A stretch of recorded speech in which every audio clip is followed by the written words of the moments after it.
G'day, Cliffo here, and welcome to Running Wide. This is an unusual one because I'm going to be doing a book review. You've seen on my Facebook channel, Cliffo Racing Support Services, that I recently finished reading Playing in Traffic by Likens. Aaron's the current Indianapolis 500 chief flag starter finisher, what we call starter finisher in Australia, the chief flag man for the Indianapolis 500, and he's got a great story, a life story where he's battled with an Asperger's syndrome diagnosis and the challenges he's had in his life, but with a rollicking tale of the behind the scenes of what it takes to work within the support organisations for racing. As a race marshal here in Australia for Australian Superbikes and anything else that I might find interesting, I found that as much of a great tale to read as the story of Aaron's life, being with the Asperger's challenge. The book is a subtitle of My Journey from an Autism Diagnosis to the Indy 500 Flagstand, and that kind of sets up the sequence of the telling of Aaron's autobiography, his life story, from his early life where he didn't really understand what was going on in terms of his behaviours related to his peers and how he related to the world with the autism and eventually the diagnosis of Asperger's syndrome, through his fascination with first go-kart racing and with the chief flagman at the Indianapolis 500 that he aspired to, that he was very inspired by the concept of racing, a great race fan himself, and as it turns out something of a genius at his own racing early on, with a dedication to coming up with great results of focusing on that, and then working through from having an aspiring racing career through to then ending up being his life goal of being the man standing above the Indianapolis 500 with a checkered flag in his hand. And so there's sort of two stories there, and both of them can be enjoyed depending on what your particular focus is and what's going on in your family or in your own life in terms of either a neurodiverse situation, or in my situation I took a lot out of it from having a major depression and severe anxiety background, through to behind the scenes and what goes on in the life of somebody aspiring to rise up through to the elite classes of motorsport. And that was just as enjoyable to read about as it was to put the whole together in terms of who and what Aaron Likens is and represents now in terms of a success with having a neurodiverse diagnosis, but then being able to work through those challenges, both from what other people expected of him and of us as people with mental health disorders, or in this instance a particular neurodiverse situation, through to what can be actually succeed in self-recognition, self-validation, and continuing to aspire to life goals without restriction. The third thing that I got out of it from my own diagnosis of major depression and severe anxiety some 10 years ago is that Aaron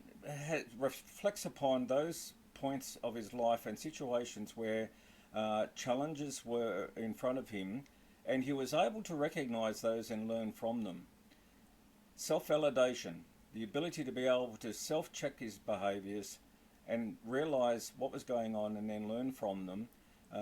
being able to, for instance, talk in front of a crowd, such as giving a writer's briefing at a race event, where there's a script and there is something of a character that one represents, that you put on a persona and get the job done. And in his situation was well respected, well identified by people who then had issues when they came for a one-on-one discussion, that because of his Asperger's syndrome he was unable to,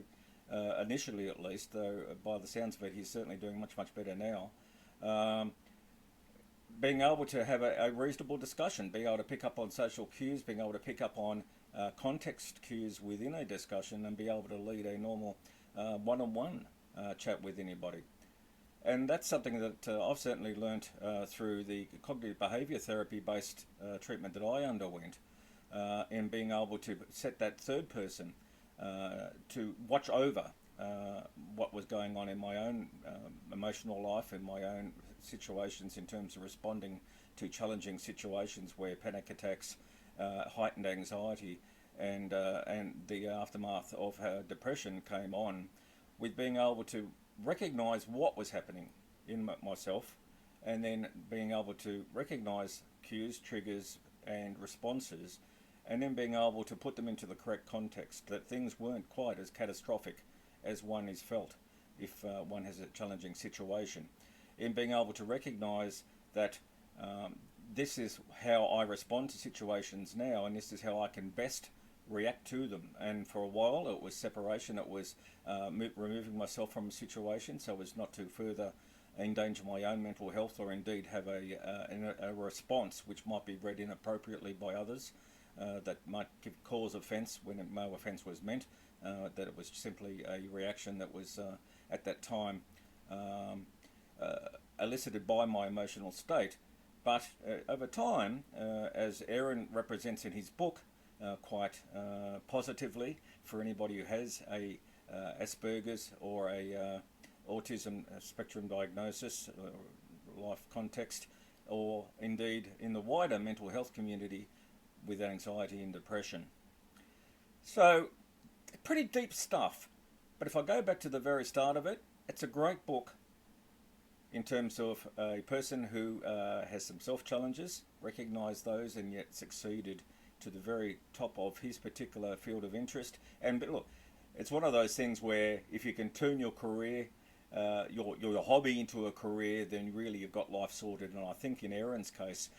with racing and wishing to aspire to the flag post at the Indianapolis 500, he's achieved that. There's lots of other achievements along the way. As an advocate for Asperger's syndrome and for autism spectrum disorders within the community, including with such organisations as the FBI and other ranking legal organisations, where trained legal officers to be able to respond in a more appropriate and caring way, in a way which recognises the neurodiverse community that's out there, and that sometimes their responses may be to an outside viewer an overreaction, that panic attacks might occur, and this might be interpreted in an inappropriate way by legal officers if they don't understand that this may well be an unavoidable response by somebody with neurodiverse or panic attack tendencies. From a racing perspective, great story. From a self-improvement story, from a mental health challenges, and from a personal development strategic, an awesome tale which is extremely positive, and a great story overall that I highly recommend for anybody that's interested, not just in motorsport, or for that matter in mental health or neurodiversity issues, but just from an extremely positive life story. I highly recommend it. Catch Aaron Likens on Facebook and through YouTube. He's out there. He's done lots of things now with the media and is inspiring other people that don't be restricted by those titles, those labels, those restrictions which are imposed from others in terms of a diagnosis. We didn't really know much about Asperger's and autism back in the day. We do much now. We've worked through some of the stigma issues with major depression and anxiety. I think things are getting better, but if you're got anybody who's got any of these issues, then this is a fantastic book to read also. Highly recommended, 5-star. It's called Playing in Traffic, My Journey from Autism Diagnosis to the Indy 500 Flagstand. At the moment, mostly available through Amazon. It's highly recommended. I recommend you get a copy. Thanks for listening to this. This is an unusual running wide, but I appreciate your time. And of course, as always, until next time, keep the shiny side up.